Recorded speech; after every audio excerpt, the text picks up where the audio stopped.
हम यहाँ पे चर्चा कर रहे हैं कृष्ण भावना अमृत जो है क्या है, हिंदू पंथ है अथवा दैवीय संस्कृति है। कभी कभी भारत एवं विदेशों में रहने वाले भारतीय सोचा करते हैं कि हम हिंदू धर्म का प्रचार कर रहे हैं, परंतु वास्तव में हम ऐसा नहीं कर रहे हैं। लोग यह न सोचें कि हम एक सांप्रदायिक धर्म का प्रचार कर रहे हैं। जी नहीं, हम केवल यह प्रचार कर रहे हैं कि भगवान को किस प्रकार प्रेम किया जाए। हम एक ऐसी आध्यात्मिक संस्कृति प्रदान कर रहे हैं जो जीवन का समस्त समस्याओं का हल कर सकती है। अतः संपूर्ण विश्व में उस संस्कृति को स्वीकार किया जा रहा है। यह एक भ्रम है कि कृष्ण भावना अमृत अभियान हिंदू धर्म का प्रतिनिधित्व कर रहा है, किंतु वास्तविकता तो यह है कि कृष्ण भावना अमृत किसी भी रूप में एक ऐसा मत अथवा धर्म नहीं जो अन्य मतों अथवा धर्मों को पराजित करने का प्रयत्न करता हो, अपितु यह तो संपूर्ण मानव समाज के लिए परम सांस्कृतिक अभियान है। किसी विशेष धर्म के मत को नहीं मानता। यह सांस्कृतिक अभियान विशेष रूप से जनसाधारण को यह शिक्षा देने के लिए बनाया गया है कि वे किस प्रकार भगवान से प्रेम कर सकते हैं। कभी कभी भारत में और विदेशों में भी रहने वाले भारतीय यह सोचते हैं कि हम हिंदू धर्म का प्रचार कर रहे हैं, परंतु वास्तव में हम ऐसा नहीं कर रहे हैं। हमें भगवत गीता में हिंदू नामक शब्द मिलेगा। निस्संदेह संपूर्ण वैदिक साहित्य में भी हिंदू नामक शब्द है ही नहीं। इस शब्द का प्रारंभ मुसलमानों के द्वारा हुआ था, जो कि भारत के सीमावर्ती राज्यों जैसे अफगानिस्तान, बलूचिस्तान, पारसिया में रहते थे।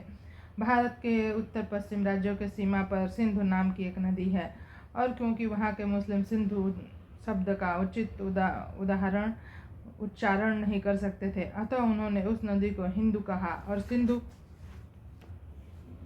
सिंधु नदी के उस नाम पर रहने वाले निवासियों को हिंदू कहकर पुकारा। भारत में वैदिक भाषा के अनुसार यूरोपियन, मलेच्छ और यवन कहे जाते हैं।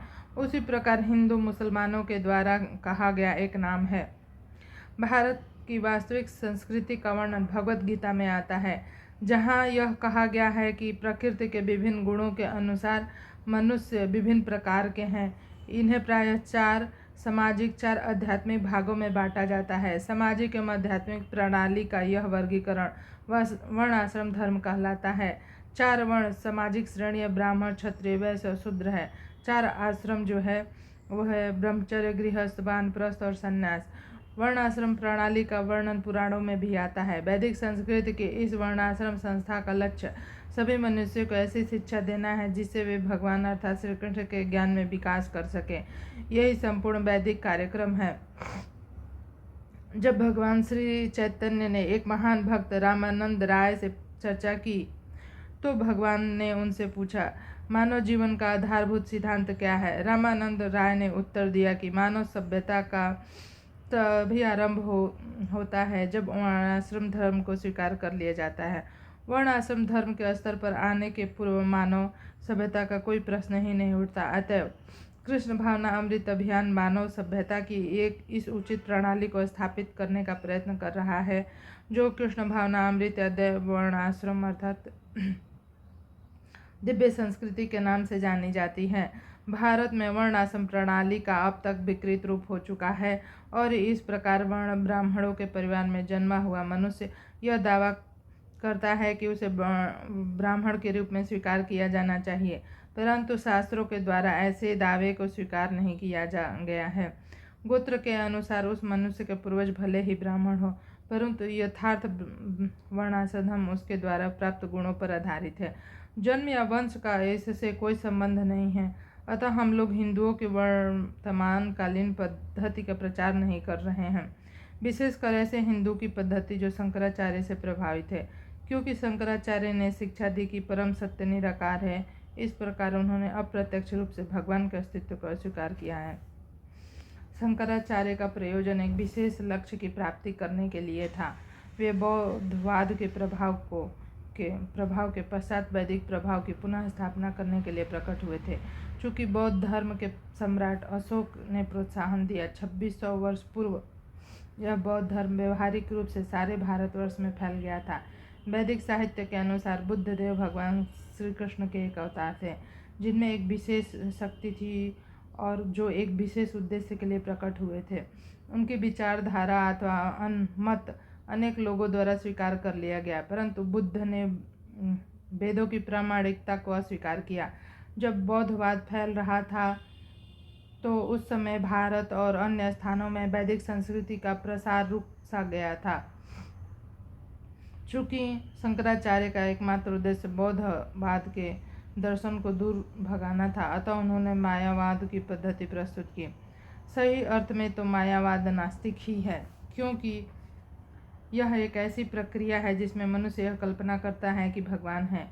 मायावाद का दर्शन अनादि काल से अस्तित्ववान है। वर्तमान भारतीय धर्म या संस्कृति की प्रणाली शंकराचार्य के मायावाद पर आधारित है, जो एक प्रकार से बौद्ध दर्शन के साथ समझौता है। मायावाद के अनुसार वास्तव में कोई ईश्वर नहीं है। यदि ईश्वर है तो वह निराकार है और सर्वव्याप्त है, इसलिए उसकी किसी भी रूप में कल्पना की जा सकती है। यह निष्कर्ष वैदिक साहित्य के अनुसार नहीं है। वैदिक साहित्य में अनेकानेक देवताओं के नाम हैं जिनकी पूजा विभिन्न उद्देश्यों के लिए की जाती है, परंतु सभी आवश्यकताओं में पूर्ण पुरुषोत्तम भगवान विष्णु को परम नियंता के रूप में स्वीकार किया जाता है। वास्तविक वैदिक संस्कृति तो यही है। कृष्ण भावना अमृत का दर्शन न भगवान को और न ही देवताओं के अस्तित्व को अस्वीकार करता है, किंतु मायावाद दर्शन इन दोनों को अस्वीकार करता है। इनका मत है कि न तो देवता है न ही भगवान। मायावादियों के लिए अंततः सभी कुछ शून्य है। वे कहते हैं कि किसी भी सत्ता की कल्पना की जा सकती है, चाहे विष्णु हो, चाहे श्री विष्णु हो या दुर्गा, शिव जी हो या सूर्य देवता, क्योंकि प्रायः समाज में इन्हीं देवताओं की पूजा की जाती है, परंतु सचमुच में मायावाद इनमें से किसी का भी अस्तित्व नहीं मानता। मायावादी कहते हैं कि व्यक्ति निराकार निर्विशेष ब्रह्म पर मन एकाग्र नहीं कर सकता, इसलिए इनमें से किसी भी रूप की कल्पना की जा सकती है। यह नई पद्धति है जिसे पंचोपासना कहते हैं। इसका आरंभ शंकराचार्य के द्वारा किया गया था, परंतु भगवत गीता ऐसे किसी भी प्रकार के सिद्धांत की शिक्षा नहीं देती और इसलिए यह प्रमाणिक नहीं है। भगवत गीता देवताओं के अस्तित्व को अस्वीकार करती है। वेदों में देवताओं का वर्णन आता है, उनके अस्तित्व को अस्वीकार नहीं किया जा सकता, परंतु देवताओं को शंकराचार्य के विधि अनुसार नहीं समझना चाहिए और न ही उनके सिद्धांत के अनुसार पूजा करनी चाहिए। देवताओं की पूजा को भगवत गीता में अस्वीकार किया गया है।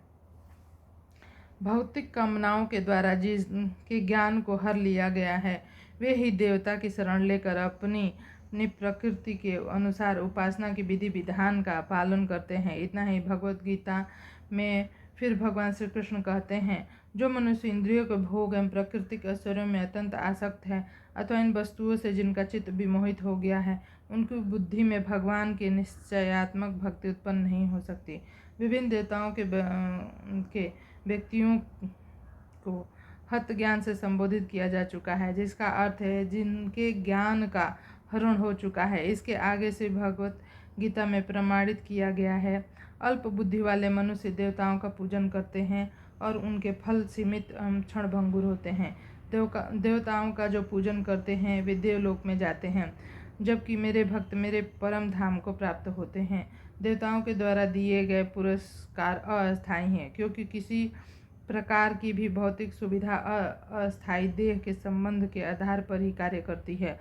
आधुनिक वैज्ञानिक विधियों के द्वारा या देवताओं से मिले वरदानों के द्वारा हमें जो कुछ भी भौतिक सुविधाएं प्राप्त हो जाएं, वे सभी इस शरीर के साथ ही समाप्त हो जाएंगी, परंतु परमार्थिक विकास कभी भी समाप्त नहीं होता है। लोग यह न सोचे कि हम एक सांप्रदायिक धर्म का प्रचार कर रहे हैं। जी नहीं, हम केवल यह प्रचार कर रहे हैं कि भगवान के साथ किस प्रकार प्रेम किया जाए। भगवान के अस्तित्व के विषय में अनेकानेक सिद्धांत हैं। उदाहरण के लिए नास्तिक लोग कभी भी भगवान में विश्वास नहीं करते।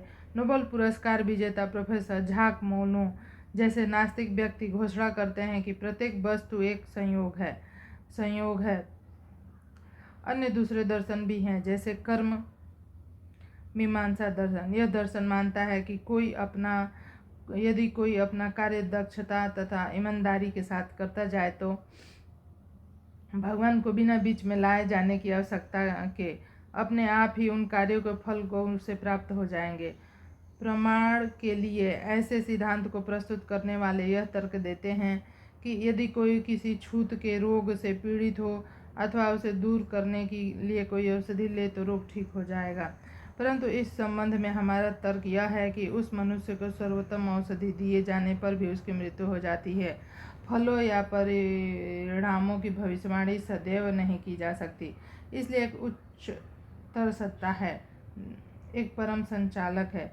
यदि ऐसा न हो तो यह कैसे होता कि एक धनी एवं पुण्य आत्मा मनुष्य का पुत्र सैकड़ों पर घूमने वाला एक हिप्पी आवारा बन जाता है, सड़कों पर घूमने वाला एक आवारा बन जाता है, या एक मनुष्य जो दिन रात कठोर परिश्रम करके धनी बनता है उसे चिकित्सक कह देते हैं।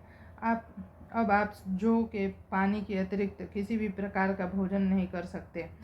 कर्म मीमांसा के सिद्धांत के अनुसार भगवान के परम निर्देशन के बिना ही यह संसार चल रहा है। यह सिद्धांत कहता है कि प्रत्येक वस्तु का कारण काम है। काम वासना के द्वारा पुरुष स्त्री की ओर आकर्षित होते हैं और संयोग से मैथुन हो जाने के कारण स्त्री गर्भवती बन जाती है। वास्तव में स्त्री को गर्भवती बनने की कोई योजना नहीं होती, परंतु एक प्राकृतिक क्रमानुसार जब स्त्री पुरुष का मिलन होता है तो परिणाम उत्पन्न हो जाता है। भगवत गीता के 16वें अध्याय में इस नास्तिक सिद्धांत का वर्णन आसुरी सिद्धांत के तौर पर किया गया है। यह सिद्धांत कहता है कि वास्तव में संयोग और स्वाभाविक आकर्षण के कारण ही ऊपर लिखे गए ढंग से प्रत्येक वस्तु क्रियाशील हो जाती है। यह आसुरी सिद्धांत इस विचार का समर्थन करता है कि यदि कोई संतान उत्पन्न करने से बचना चाहे तो वह गर्भ विधियों का प्रयोग भी कर सकता है। वास्तव में प्रत्येक वस्तु के पीछे एक महान योजना है। वैदिक साहित्य इस विधि में निर्देश देते हैं कि कैसे स्त्री और पुरुष का मिलन हो, किस प्रकार संतान उत्पन्न करे और काम जीवन का उद्देश्य क्या है।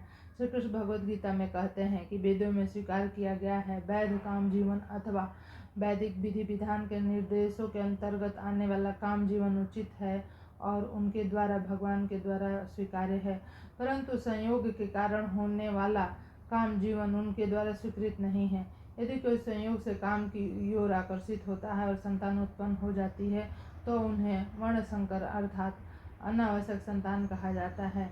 यह निम्न स्तर के पशुओं का ढंग है। मनुष्यों के लिए यह ग्राह नहीं, मनुष्यों के लिए एक योजना है। हम यह सिद्धांत नहीं स्वीकार कर सकते कि मानव जीवन के लिए कोई योजना नहीं है या प्रत्येक वस्तु की उत्पत्ति संयोग और भौतिक आवश्यकता के कारण होती है। शंकराचार्य का सिद्धांत है कि भगवान नहीं है और अपना कार्य भर करते जाओ और किसी के रूप में भगवान की कल्पना कर लो जिससे कि समाज में शांति और समानता स्थापित की जा सके। यह सिद्धांत लगभग संयोग और आवश्यकता के इसी विचार पर आधारित है, किंतु हमारा मार्ग जो पूर्ण रूप से भिन्न है, सत्ता प्रमाण पर आधारित है। श्री कृष्ण इस दैवीय वर्णाश्रम धर्म का समर्थन करते हैं, न कि आजकल समझी जाने वाली जाति व्यवस्था का। इस आधुनिक जाति व्यवस्था की तो अब भारतवर्ष में भी निंदा की जाती है। इसकी निंदा की ही जानी चाहिए, क्योंकि जन्म के अनुसार विभिन्न प्रकार के मनुष्यों का वैदिक वर्गीकरण वैदिक या दैवीय जाति व्यवस्था नहीं है। समाज में अनेक वर्ग के मनुष्य हैं। कुछ यंत्र इंजीनियर हैं, कुछ चिकित्सक, कुछ रसायन शास्त्री तो कुछ व्यापारी। विभिन्न प्रकार के इन वर्गों के जन्म के अनुसार नहीं किंतु गुण के आधार पर पहचाना जाता है। वैदिक साहित्य के अनुसार जन्म के आधार पर जाति व्यवस्था की कहीं भी अनुमति नहीं दी गई है। नहीं, हम लोग इसको स्वीकार करते हैं। हमें ऐसी जाति व्यवस्था से कोई प्रयोजन नहीं जो जन्म के आधार पर वर्तमान में भारत के लोगों के द्वारा भी अस्वीकार की जाती है। वहीं दूसरी ओर हम सभी को ब्राह्मण बनने का और इस प्रकार जीवन की सर्वोच्च अवस्था प्राप्त करने का अवसर देते हैं। वर्तमान समय में ब्राह्मण और क्षत्रिय का अभाव है, क्योंकि संपूर्ण विश्व शूद्रों के द्वारा अर्थात श्रमिक वर्ग के मनुष्यों के द्वारा शासित किया जा रहा है। इसलिए समाज में अनेकानेक असंगत स्थितियां उत्पन्न हो रही हैं। इन असंगत स्थितियों को दूर करने के लिए ही हमने इस कृष्ण भावना अमृत अभियान का आश्रय लिया है। यदि वास्तव में ब्राह्मण वर्ग की पुनः स्थापना हो जाती है तो समाज कल्याण के अन्य पक्ष अपने आप ही स्थापित हो जाएंगे। यदि मनुष्य मस्तिष्क संतुलन में है तो शरीर के अन्य भाग, उदाहरण के लिए भुजाएं, उदर, चरण सभी सुंदर ढंग से कार्य करते हैं। इस उद्देश्य का चरम लक्ष्य लोगों को यह शिक्षा देना कि भगवान से किस प्रकार प्रेम किया जाए। चैतन्य महाप्रभु इस निष्कर्ष का अनुमोदन करते हैं कि मानव जीवन की चरम सिद्धि यह शिक्षा प्रदान करना है कि भगवान से किस प्रकार प्रेम किया जाए। कृष्ण भावनामृत अभियान का हिंदू धर्म अथवा अन्य किसी धार्मिक व्यवस्था में कुछ भी प्रयोजन नहीं है। कोई भी क्रिश्चियन सज्जन अपने मत से हिंदू मत में परिवर्तन होने में रुचि नहीं रखेगा। उसी प्रकार कोई भी हिंदू सज्जन क्रिश्चियन मत ग्रहण करने को तत्पर नहीं होगा।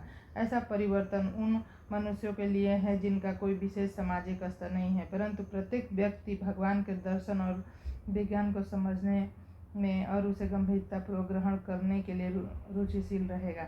यह अत्यंत ही स्पष्ट रूप से समझा जाना चाहिए कि कृष्ण भावनामृत अभियान तथा कथित हिंदू धर्म का प्रचार नहीं कर रहा है। हम एक आध्यात्मिक संस्कृति प्रदान कर रहे हैं जो जीवन की समस्त समस्याओं को हल कर सकती है, अतः इसे संपूर्ण विश्व में स्वीकार किया जा रहा है। तो यह वीडियो आपको कैसा लगा कमेंट करके ज़रूर से बताएं। चैनल को सब्सक्राइब करें, लाइक करें और शेयर करें। धन्यवाद।